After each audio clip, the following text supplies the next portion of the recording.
So when Joseph rose to power in Egypt, there was a famine where his family was living. There wasn't a whole lot of feasting going on at that time. But God delivered them and brought his family into Egypt, reunited them with their brother Joseph. And Pharaoh invited them to take residence in Egypt. And there the Israelites flourished. The nation of Israel flourished. And they grew and they became strong.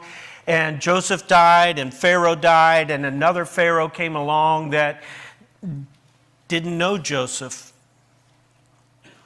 didn't really understand who these people living down in Goshen, who they were. But he saw that they were flourishing and that they were multiplying and becoming a very large people, and that they were different. And they worshiped this different God.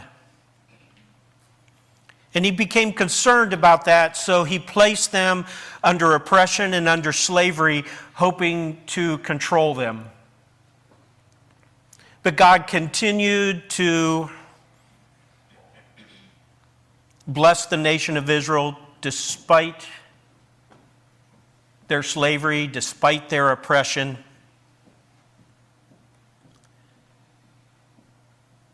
To the point where they cried out for deliverance.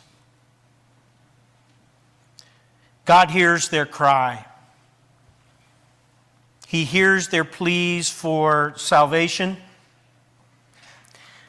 And he sends a prophet from amongst their own, Moses, to plead with Pharaoh to let them go. And you're probably familiar with the plagues of things that God brought upon, in some cases, both Israel and Egypt, but in some cases just against the people of Egypt, to show that he was mightier than their gods and the things that they thought were in control of this physical world. But then he establishes a feast. He said, you're going to see something happen in Egypt that is going to be very disturbing. And Pharaoh will ask you to leave. But I want you to do some things as part of this covenant that I'm going to establish with you as part of your salvation.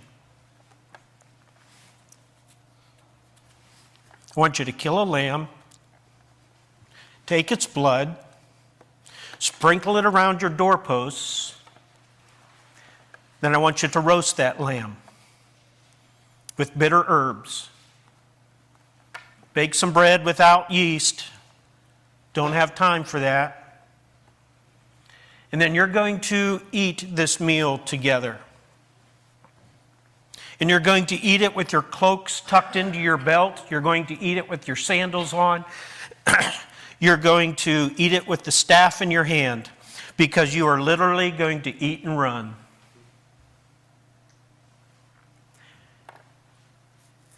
And God establishes a feast for these people.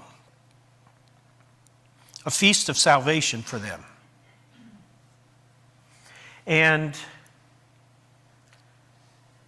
this feast is something that they would celebrate over and over as a reminder of the salvation that God brought to them that night in Egypt.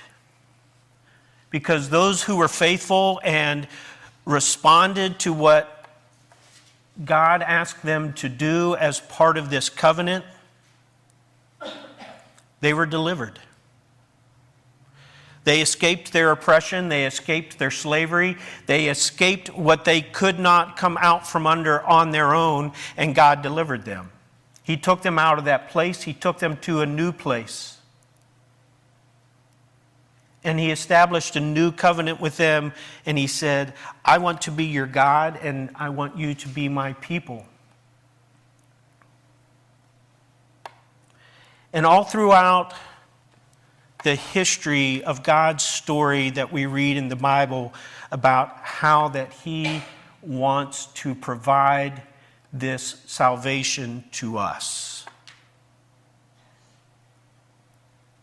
we are reminded that God's story is about salvation and how that these people had this feast to remind them of how God saved them from death.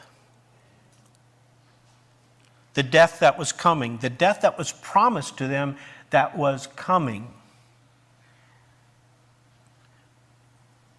I'm going to kill the firstborn of every household. Every household. Unless you're faithful to my covenant.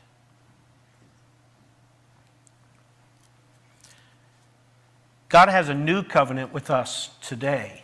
To the feast, come for